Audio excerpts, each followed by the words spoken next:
Hey everyone, I'm Dale Stiles, and this is my Week 4 video discussion on emotional management. Emotional management is the ability to maintain control when situations, people, and events make excessive demands.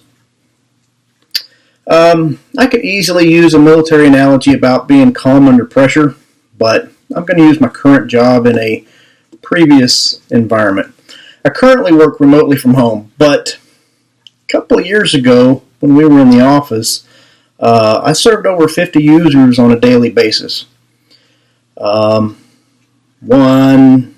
more in particular, I had stopped off at the doctor's office on the way to work and arrived about a half hour later than normal. It was planned weeks in advance, and everyone that needed to know knew where I was and called me on my way to work to let me know that the print server had taken a nosedive, and I needed to make that my first priority when I walked in the door. I acknowledged that that was my first priority and hung up. When I got off the elevator, instead of being able to make the U-turn and enter the suite through the back door by the server room, I was coaxed into entering the front door by several of the ladies. I had an idea what was going to be said and prepared myself for the conversation, knowing that it was going to slow me down from going to the server room where I needed to clock in and start working on the print server. I no sooner got through the front door before the vice president and several department managers ambushed me, begging me to fix the printers. They were frantic, but controlled. It was good. I listened to their needs while also trying to monitor a clock on the wall behind them. I smiled, nodded my head in acknowledgement, and told them I'd look at it right away.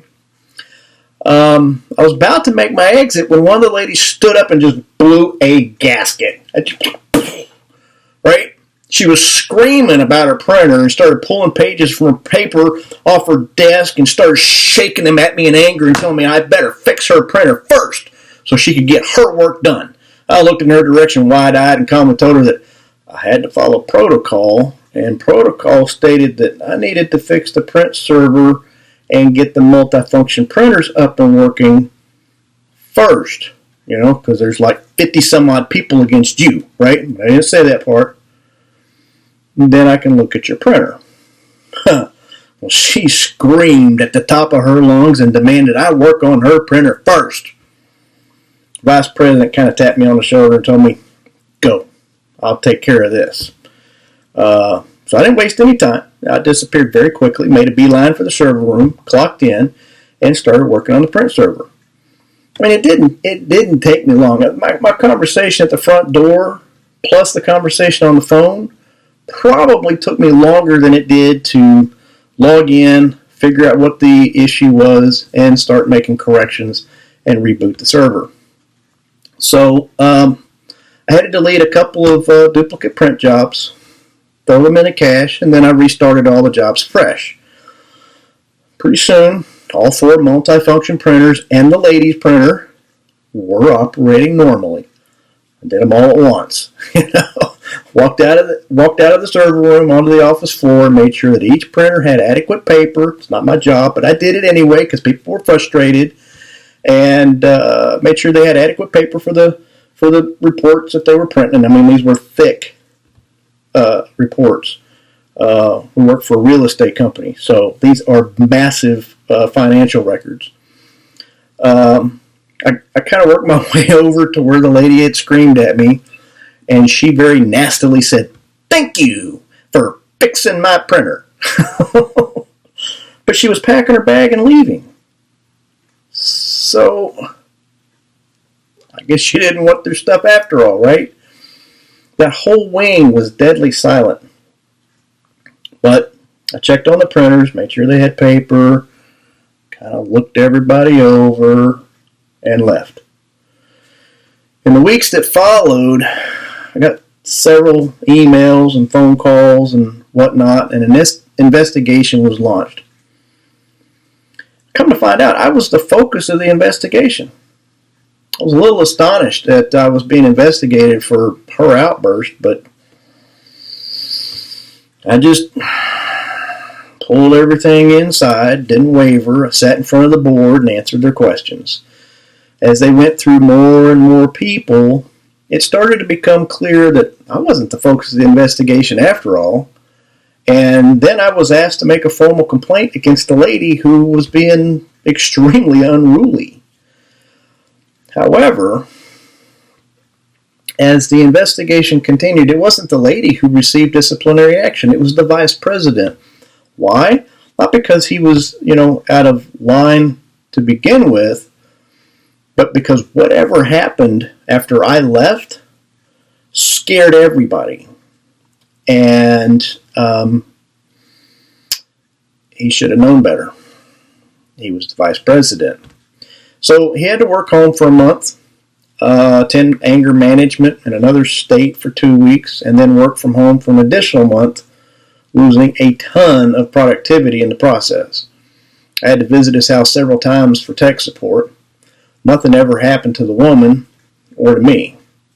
The whole dynamic of that wing changed, though. It was never the same. It was once filled with laughter, but folks saved their conversations for the break room, and no one talked to the outburst lady at all. Well, she had 2 friends that stuck with her, and the 3 of them took their breaks downstairs while everyone else went to the break room. The vice president ultimately left the company and started his own business, and at least a dozen people from that wing went with him. So, looking a little bit further into emotional intelligence and emotional management, I found an article, more of a blog really, by Nick Wignall. He talks at length about procrastination, reading dozens of books on a personal productivity organization, and how he has a collection of fancy notebooks, organizers, planners, and other handcrafted artisanal productivity supplies. And I can relate. There's a few. I have dozens, okay? Then he finally gets to the meat of emotional management and productivity. He states a few observations which are interesting. And again, I can relate at least partly. His first is mindlessness, or a lack of self-awareness, is always enemy number 1. I can start reading about a topic and get completely lost in the fact that I'm enjoying the process of learning about it. However, for class, my goal is to find information that is relevant to my paper, not becoming an expert on procrastination. I mean, for real, I'm already a master. Second, the mind will always resist challenging work. This is what I always refer to in electronics terms as the path of least resistance. Your mind deliberately tries to conserve energy. It's natural and it's normal. However, we have tasks to complete. So we have to find a reason to get back on track and focus on solving the problems at work or completing a task for school. Procrastination gives quick relief from the pain of skeptical self-talk, the voices in your head telling you, dude, it's time for a break, even though you've only been sitting there for half an hour. Fourth, procrastination is a form of impatience that says if you're not succeeding right away at something, particularly something like writing, then it must be hopeless and you're better off doing something else. So, emotional management gave Nick Wignall a way to get past his procrastination and get things done. For me, emotional management is those things, but more. Emotional management is controlling my emotions at home, at work, at school, and at the American Legion. With myself, my family, my friends, my co-workers, and everyone else I interact with.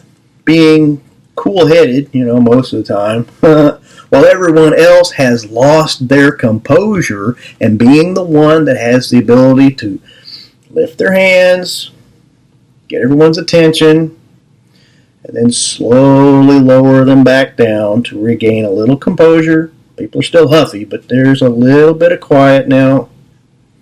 And then address each point of contention individually. and then combine them for a consensus of a proposed solution for the bigger problem. I find that if I'm empathetic towards people, I'm on the right track, whether I agree with them or not.